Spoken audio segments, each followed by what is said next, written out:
in team history, 34 points. And all 4 wins for the C's in the series have come by 14 or more points. And that is why they have been the best team in the NBA this season. As the Heat season ends, Celtics moving on, hoping to get back to the NBA Finals.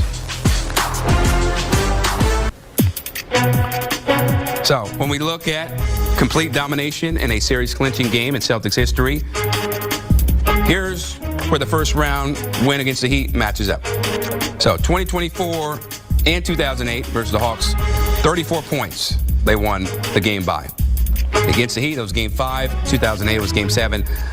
Only largest other win was against the Lakers in the 2008 Finals, Game 6, when they won by 39 points.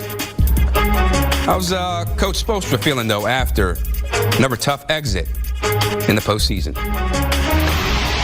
Oh, Bam, it looked like he was going to play every second of the game until the fourth quarter. Yeah, and come out and also take as many shots as he did and carry the load. I think I looked at the box score. We're down 1,000. So, yeah, I had every intention of playing him 48 minutes tonight if the game was within reach. He's you know, Bam's a warrior. He'll battle, and you know, he brought a competitive spirit tonight. But collectively, we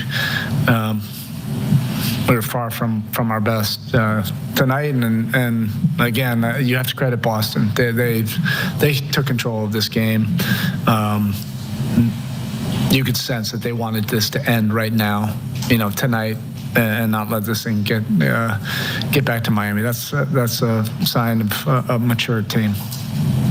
I know it's early and not the moment necessarily, but this season, when you look back on it, is there a feeling of, after what happened last season, failing to measure up, or was this an unusual ride because of sort of how it played out along the way? Yeah, it's probably a little bit of everything. It's disappointing the way it ended. There are disappointing moments of the season. There are moments where I really thought that we grew from a lot of the adversity. You know, and we'll have plenty of time, you know, to go through the autopsy on the regular season. It was super competitive in both conferences, and 2 or 3 wins, you know, could make monumental differences. I think to play Boston this year, I think we would have needed, you know, 2 rounds to get better from the competition to somehow survive and advance the first round, survive and advance second round. By the time you get to the Eastern Conference Finals, you're a totally different team. From those experiences, we would have needed those experiences together and you know, really earn some tough things, I think, to face this team, you know, where they are now. But we'll never know. But in the first round, you know, they were very good. Erik, you mentioned that the Celtics you saw some maturity from the Celtics. Is that something that you're seeing in them this year that maybe you haven't in the past, that they're kind of growing into this? Yeah, I don't know. You know, the playoffs always will reveal. You know, I thought they were really good last year. Going into our series and the conference finals, with the utmost respect, you know, for them and what they did all year. And yeah, I think that's a perfect example. We were hardened, and we were much better from the play-in, the first round, second round.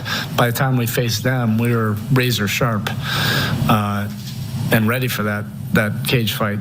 But I'm sure they've definitely improved. You know, the roster done a really good job with that, and they had a very good regular season.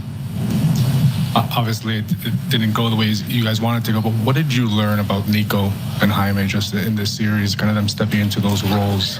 Yeah, I got to reflect. You know, these experiences are important for Nico. And I think Jaime, you know, has a little bit more experience, you know, from a lot of college experiences. Nico, you know, got a full education on how important every single detail, every single possession, all of those things, you know, how they really matter in the playoffs. And, you know, he'll be motivated to have a really important, productive offseason. He has to really get after it again. He made tremendous progress last offseason, the 6 weeks leading up into Summer League and then the World Cup, or the World Championships, and I'll need another summer like that. The Olympics will help, but I think getting a little bit of rest, getting healthy, getting away from it, but then building his body back up and then working on his player development and really preparing for that summer will be important as well. He's 20, so I always do need to remind myself of that. I hold him to an extremely high standard because our standards are not going to change. Our expectations are always going to be championship level expectations. And yes, I'm expecting him to rise to that. Is he there now? No. Am I going to stop driving him and pushing him? No. But I've been very encouraged by the progress that he's made, in particular in the last 12 months. He didn't play at all in last year's playoff run. And so really what you're talking about is June all the way until now, the type of progress he made has been pretty significant. Thanks, Coach. All right, thank you. So a tough way to end the season for the Heat, who were just nagged by injuries all season long. Of course, Coach Spo never going to make excuses, but does have some promising young talent there. Look at the cap hits. My goodness. Tyler Hero, he had one great game in this series. Of course, Jimmy Butler was not available. He deserves all the money, but yeah, this team, they need to make some moves in order to progress this team to a different level where they have more depth and more star power. At the trade deadline, over that stretch, going back to basically March 7th, they had the best defense in the NBA. They had one of the 3 best net ratings in the NBA, and they had the 2nd best record in the NBA. And that was behind exactly what you just talked about. Remarkable D and Luka and/or Kyrie taking over games and injecting that offense. And we saw the defense in this game. And as you noted, we saw Luka Doncic, who had been self-critical of not giving Kyrie enough offensive help, be an absolute menace to that Clippers team. Was that the last Clippers game that we see in Crypto.com Arena? I think it is. I mean, what's really confusing about this team and confusing about the legacies, I think to a large extent of James Harden and to maybe a lesser or still evolving extent of Paul George, is as brutal as those guys were, and I'm sure we'll talk about it, there's a world where Harden and/or PG show up in the next game in Dallas and force a Game 7 and play really well. It's hard to peg. It feels like it. I think Dallas is the better team. We're talking about that defense. That has been largely a consistent factor going back several months now. Luka Doncic looks really comfortable. Kyrie's had a great series. I just think the Mavs are a markedly better basketball team. They're going to be at home. That tracks and makes sense, but it's been such a fun, bizarre, upside-down postseason. You never know. 22 points on 6 of 25. That's the combined numbers of Paul George and James Harden. What are we doing? What are we doing, Bill? It is an abdication of responsibility, maybe of effort or focus and of excellence. Let me throw in 0 for, I know they sat for big chunks of it, but 0 for 5 in the fourth quarter. The time they were out on the floor, neither guy could hit a bucket. So this has been the reality for James Harden in his career. I know he's a 3-time scoring champion. I understand the guy's won an MVP, and he did define offensive excellence at an individual level for a big chunk of his career when he was in Houston. But he's always been underwhelming in the postseason. And even though he's had some good games, you sort of knew this was coming, the Harden dud game.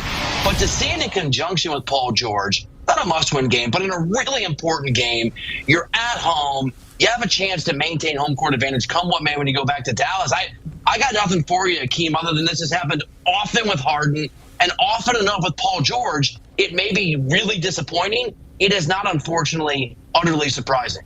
Maybe what it tells you is the big 3 doesn't work anymore. Didn't work in Phoenix, didn't work in Brooklyn. Doesn't look like it's going to work here with the Clippers. The series moves back to Dallas for Game 6 on Friday. Mavs with a chance to close it out. And we'll never see a Clippers game back at Crypto.com Arena. But they have an amazing arena that's opening up. So don't worry, don't cry. There'll be great fans at that arena. Maybe they'll have better players to fill it out. Meantime, the Celtics take care of business. They crushed the Heat. They dismantled the Heat in Game 5. Win the series. Bill, from a Boston perspective, what's your biggest takeaway from this series? This is how you win basketball games. They don't play particularly well in super close games, but they haven't had to. The reason they're one of the, at least on paper, we'll see what happens this year, on paper, one of the most dominant teams, literally a team in NBA history, is largely because they can destroy teams. They can annihilate your self-confidence. They can hit shot after shot after shot, which they did in this game. They can get contributions offensively from 2, 3, 4 guys, which they did in this game, and they can shut you down defensively. Now, the Heat's poor shooting night is in part because of the Heat, but they got held and harassed to 10% on their three-point shots, and they took almost 30 of them. This is just the excellence of the Celtics, the promise of the Celtics, absolutely encapsulated into a single game. This is as good a 48 minutes of basketball as you can see. And the key, maybe they don't maintain it. They're going to play better teams going forward. They're going to play healthier teams, you presume, going forward. The Heat were missing a bunch of guys, but this was a showcase of what the Celtics can be and why they're the favorite in Vegas and the favorite with a lot of folks to be NBA champions in June. Boston will play the winner of the Cleveland-Orlando series in the semifinals. Cleveland with a 3-2 lead in that series. As for Miami, what's next for the Heat, Bill? I mean, nothing easy. Nothing easy. I mean, that Duncan Robinson contract is less than ideal. Tyler Hero did not play well at all in this particular closeout game. He didn't play well at all in this postseason, or at least in the series. And he's got a massive contract for several years to make the moves they'd want to make. This is sort of the Damian Lillard reality revisited. Whoever they try to get, Kevin Durant, it's a big if, Hakeem, if Phoenix wanted to move on from him. Whoever, Donovan Mitchell, there's rumors that he may want to force his way somewhere else. Now, talking to folks around the NBA, he's more been linked with the Knicks or maybe the Lakers, but Miami's always a destination. To get a guy like that, to get any of those guys, if you try to go get Trae Young, that's another name that's been tossed out there. Who are you going to offer? Tyler Hero on that contract after that performance? You don't really, I mean, you have draft picks, but the Heat are always good enough that they're not that valuable. There's not an easy solution. They need another star. They need more offense. Look, Jaime Jaquez was awesome and wasn't able to play, so that's promising if you're Miami. And I still think when you have Jimmy Butler, you can be really good. But you don't have the kind of flexibility that make that kind of move easy. They couldn't get Lillard for a reason. And whoever their next version of Lillard is, they're going to be hard to land in the summer, even though they need more help. Well, it's no surprise that Boston won. When we previewed this series, I told you that the Celtics were minus 8,000 when the series was open to win the series. That's crazy. And you said that the Heat would get one. The Heat got one. They got no more. Got one. Bill, thanks. Here's a look at the Heat's largest cap hits next season. Jimmy Butler, $48.8 million. $157 million is tied to 5 players next season. Butler, Adebayo, Hero, Rozier, and Robinson. So they got to figure out what they're going to do this offseason. One of the priorities, getting Jimmy Butler healthy going into next season and not have to play in the play-in game. Play in the regular season. Get a better seed so you don't have to play the 1 seed Celtics in the first round. That's what you got to do. Got to take care of business. Got a pair of Game 6s on Thursday, both in the East. Pacers up 3-2 on the Bucks. Giannis and Dame both listed as doubtful. Knicks looking to knock out the 76ers after blowing a late lead in Game 5. New York failed to hold on to a 6-point lead with 28 seconds to play. Also, make your free throws. Back here with Bill Ryder. What we watched on Tuesday was embarrassing. Up 6 with 28 seconds to play. Make your freaking free throws. They're free. Bill, what has to happen for the Knicks to win Game 6 on the road? They have to make their free throws. That would be a good look. There's several things. This is a remarkably close series. It has come down to a shot here or there, maybe a whistle swallowed or not here or there, a mistake here or there. So you got to have a great game from Jalen Brunson, obviously. You need some of those role players to step up, Dante DiVincenzo in particular. But here's an interesting stat for you. In every game in which the Sixers have, and only the 2, have out-rebounded the Knicks, the Sixers have won that game, Hakeem. And so the battle for the boards is huge for the Knicks. They need those second champ points. They need to be more physical. They need to make, and they've done this, Joel Embiid in particular, feel those defensive players. You need to play Thibodeau basketball. So for me, New York obviously has to get a great performance from their star. He's got to get some help. Brunson's been really good. He was a little off the first 2 games. He's been outstanding since then. He's been remarkable, but he needs help offensively from his guys, and he needs his team to be physically dominating and to dominate that rebounding battle with Philadelphia. And make your freaking free throws. And make your free throws. Yeah. They're free. Yeah, they are. Pacers up 3-2 on the Bucks. Giannis and Dame both listed as doubtful. Both missed Game 5, and the Bucks still found a way to win. Shouts to Chris Middleton and Bobby Portis. Bill, what are the chances Milwaukee can do the improbable and force a Game 7 without their stars? I think it's unlikely, and you're right. They're doubtful, and I hope that they don't play. Look, I don't have access to the medicals, and the people in Milwaukee I talk to say they're going to be cautious. What else are they going to say? There is pressure on Doc Rivers, who is obviously the head coach, and John Horst, who is the GM, and maybe on Giannis and Lillard because they're competitors to be out there. You don't want to rush these guys, especially Giannis with the injury that he has. So let's presume that they're properly cautious, Akeem, and the assumption most people have around the NBA is that they don't play. I mean, I think their odds are small. I think their odds are, they got a chance, 35, 40%. You'd have to repeat what you got in that game that forced this return to Indy. You got to have a great game from Chris Middleton. He reclaimed that all-star level that he's had in the past and certainly had a few years ago when they made that championship run. Bobby Portis not getting kicked out of the game. What felt like 2 seconds into the game before that was helpful. He needs to have a big game. But the Bucks shot really, really well. They had a great shooting night. They were incredibly efficient.